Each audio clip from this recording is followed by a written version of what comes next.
See you, alligator. Later, alligator. Mag short ride muna tayo, amigas. Short ride to the fishing area somewhere here in Claytown.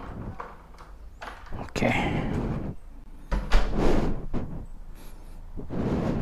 Yun, may araw. Muy bien.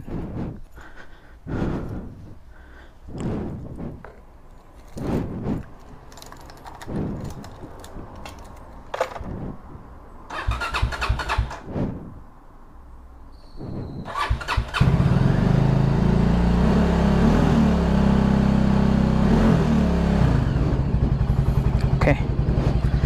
Let's go, sago. Yan. Kasarado na ang ating visor. Let's do this. Simpleng ikot lang, amigas. Baka abutan tayo ng ulan.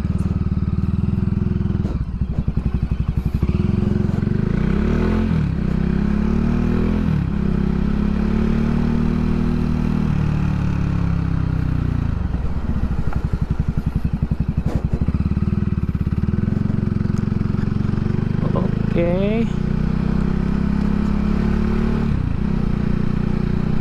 Taka cell phone. Okay, I'm good.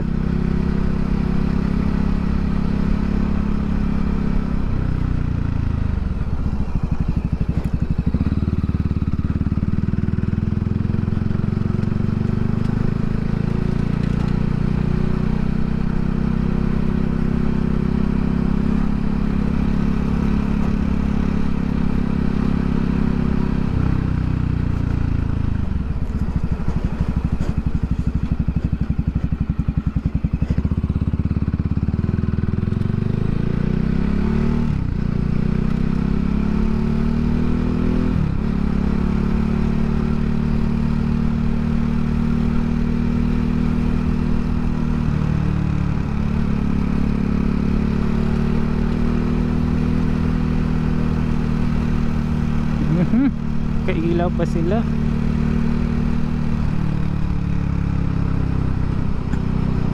Okay. Tahimik ang Clayton ngayon. Okay, sige, go. Ikaw na mauna, ma'am. Ano yung ginusuan mo na, ma'am, eh. Si Ma'am Santa Fe.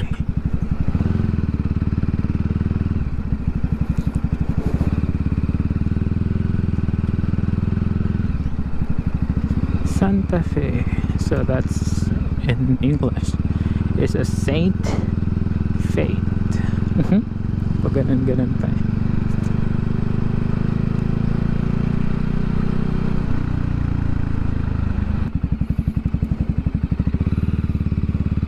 Yeah, pansin nyo guys, ganun yan sila dito. Mababait naman mga driver dito. We-respect naman sa mga pedestrian. Just that pag nasa highway na, grabe mga halimaw yan sila. Okay, dito tayo. So dyan guys, yan yung kanal. This is the gate from Miraflores Canal de Panama.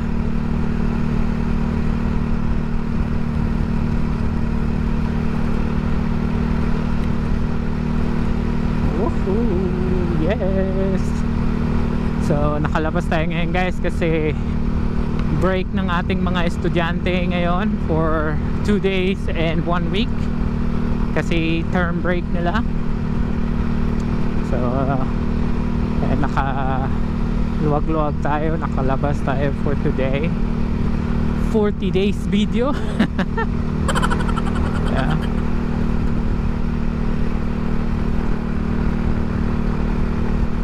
Tingin tayo mga namimingwit. Yun lang naman punta dito. Namimingwit. Yan o, kanal. See yan? See that?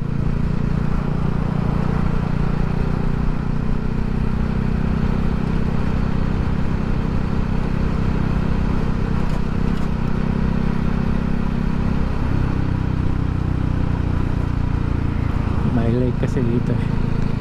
Parang walang namingwit today.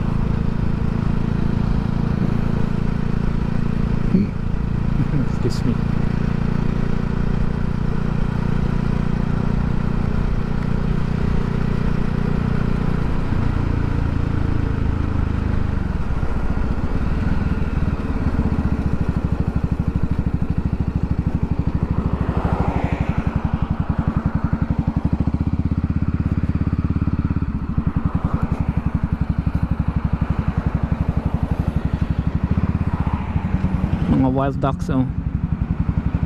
Parang mababaw ang tubig ngayon, ah.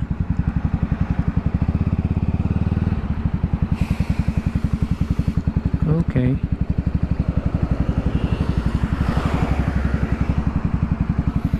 Ang sasakyan.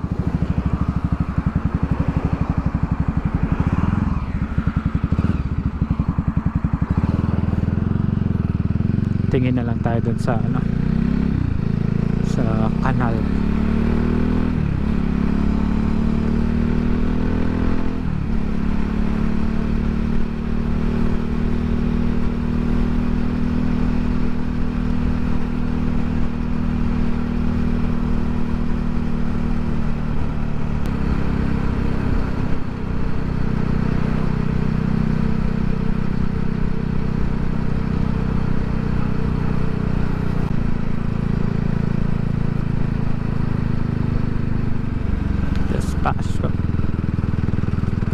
Slow down.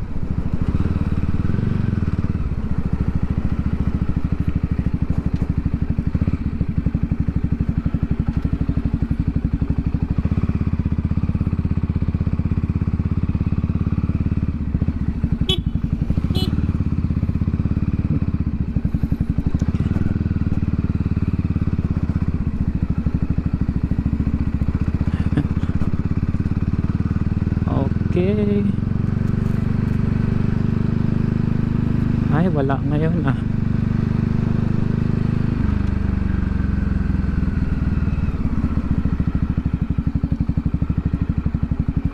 And ganyan ginagawa na dito. Stop by and then tingin ng mga, ayan pala, meron pala eh. Ano to? Cruise ship. Ito yan, cruise ship. Pumasok dito sa kanal. Prohibido el oso. Ayun. Drones. No drones. Yeah.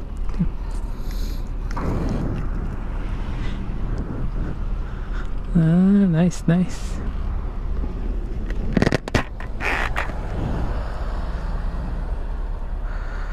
Amazing. Ayan. So yun siya, amigo, yung nag-guide yun, Gia, para hindi bumangga yung edges, or I mean, yeah, the edges of the cruise ship sa mga walls. Kaya meron silang, they call it locomotor. And it will guide all through way out. So dito, this is Caribbean Sea, Atlantic, and this is Pacific. Nice. That's freaking huge. Amazing. Silver Shadow. Okay, tapos na yung show. Uwi na tayo. Ano ba itong bubuyog na to? Kulit niya po. Siya po ay makulit na po.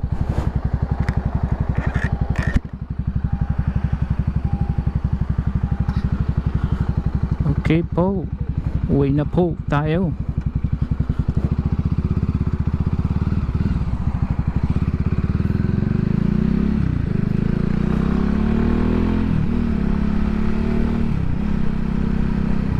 Esclosas de Pedro Miguel.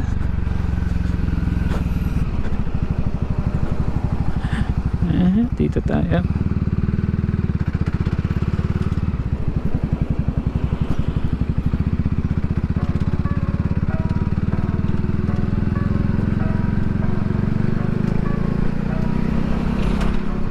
Biglang dumaming sasakyan dumaan dito ah.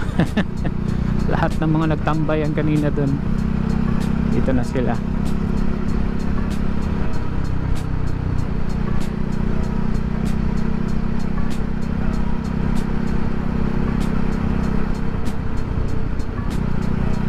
Chill red line. Buti at may lumabas na araw ngayon kasi for the past few days it's been raining in Panama. It's been raining in Manila. Hindi ka ba nilalamig?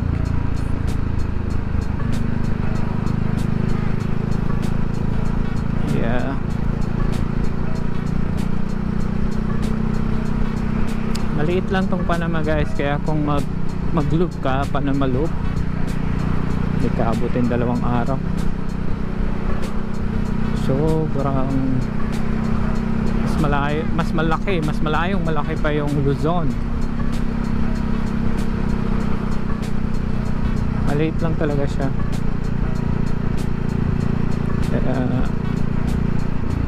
Imagine yung population dito sa Panama is 4 million. It's a combination of mixed culture na yun, mixed population from Venezuela, Colombia, nearby Latin America's countries. So kung ano lang, Panamanian alone, siguro hindi pa abot ng 2 million siguro ang tao. Kaya maliit lang talaga yung Panama.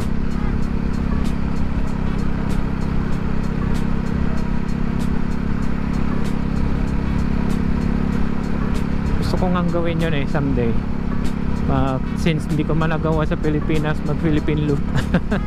Dito muna tayo sa Panama kasi nandito tayo ngayon no? What do you think?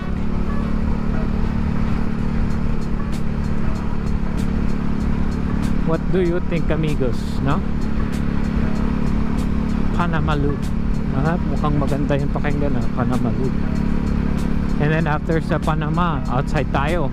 Tayo ng Costa Rica kasi boundary ang Panama, Costa Rica, and the other side is Panama, Colombia. So yun yung mga boundaries ng Panama from end to end, from the other side and the other side of Panama. So Costa Rica and the other side is Colombia. So dulo-dulo yun, magkaiba ang borders nila.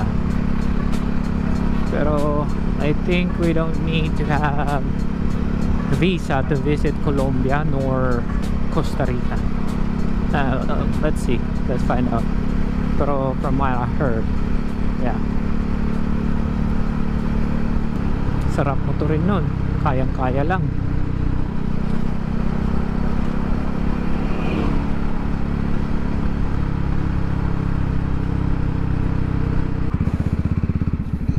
Dala lang ako ng camping tent, no? Okay na yun.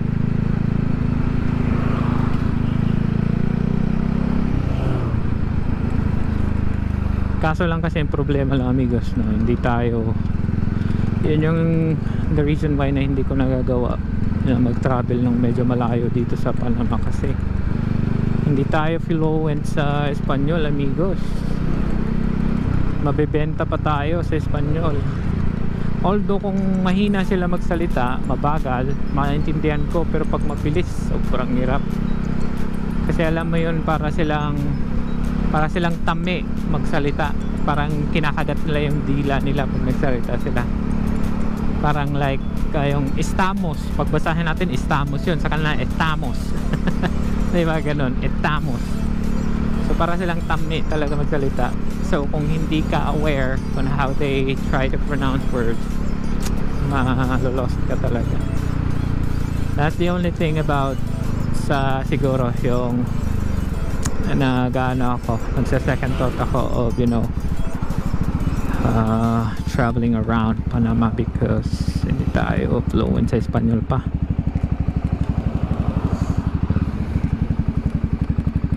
So we're here again in Clayton, amigos. Clayton.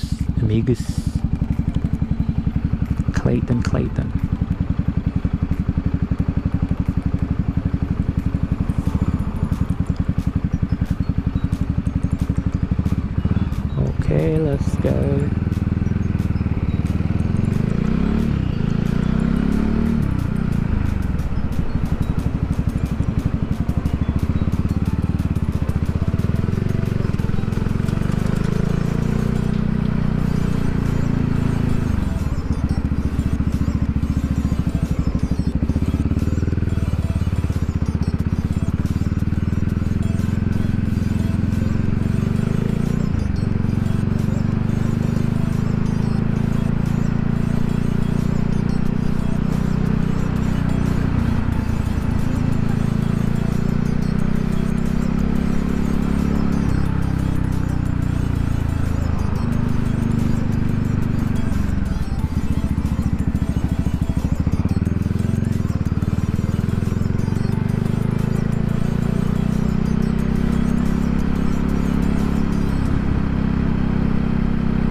So itong Clayton, amigos, counting kaalaman, way back 1940s or 1800s, this is a territory of American people. Kasi yung lahat ng mga, di ba, nag-take over sila. Ang unang nag-initiate of creating that canal, oy,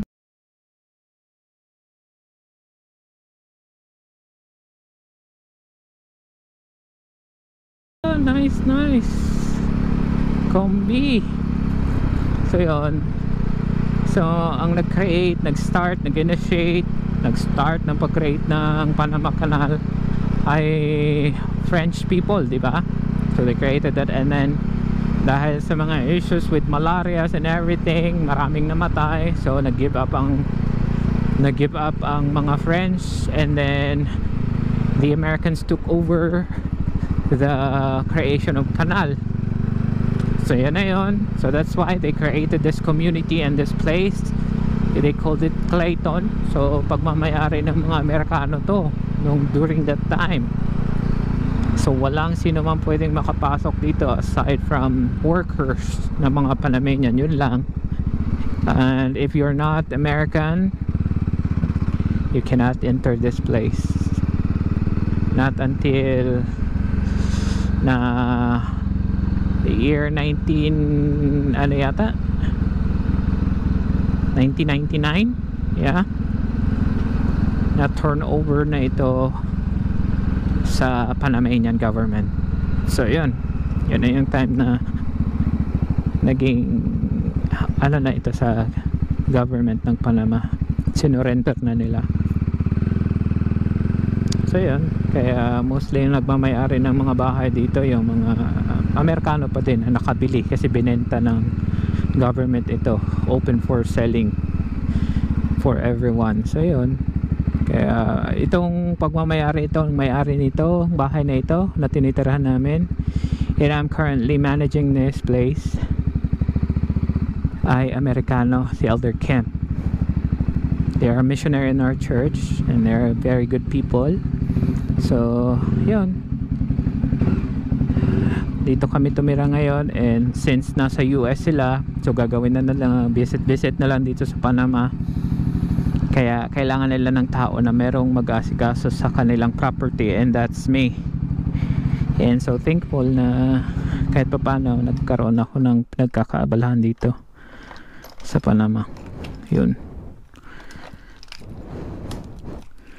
So ito yung car nila. Ngayon hindi ako nakakapag loan mower kasi it's because maulan, rainy season, tumataas na nga yung mga grass. Oh, kailangan ko ng loan mower ito. So yan yung maliit naming forest dyan. Yan, marami yung pinapakita ko sa inyo everyday na kaiba't ibang klase ng hayop ang bumibisita sa atin dito, nagpapakita. Ayan, meron tayong isang bisitang hayop, si Nikki. They call it a little capybara. Nikki, yon, kung nakikita nyo yun, si Nikki. Yon, tumakbo na siya, takot siya. So yeah, so far so good. This is our place, no? Sabi nila pag you're always seeing nature around your area and you visited most of your life sa sa mga forest, nature, sabi nila it's actually a healing to your soul, di ba? No? Parang, which is true naman, nakakatanggal ng stress. Kaya when Elder Kemp and Sister Kemp offered us this opportunity na mag-manage sa property nila at titira sa kanila, diyan kami nakatira ngayon, yeah, grinab na kagad namin yun kasi yun nga, we're away from the city, although hindi naman kami ganun kalayo sa syudad, pero it's like, you know, parang nasa probinsya kami. Experience the nature every day. We wake up like this, seeing this trees around us, no? That's the only good thing about here, you know, living in Clayton. Yan, naglalagay ko ng pagkain dyan kasi may bumibisita sa atin parati yung ano, gato solo, si Amigo. I named him Amigo, friend. So yun, so far so good. Yep. Ciao amigos.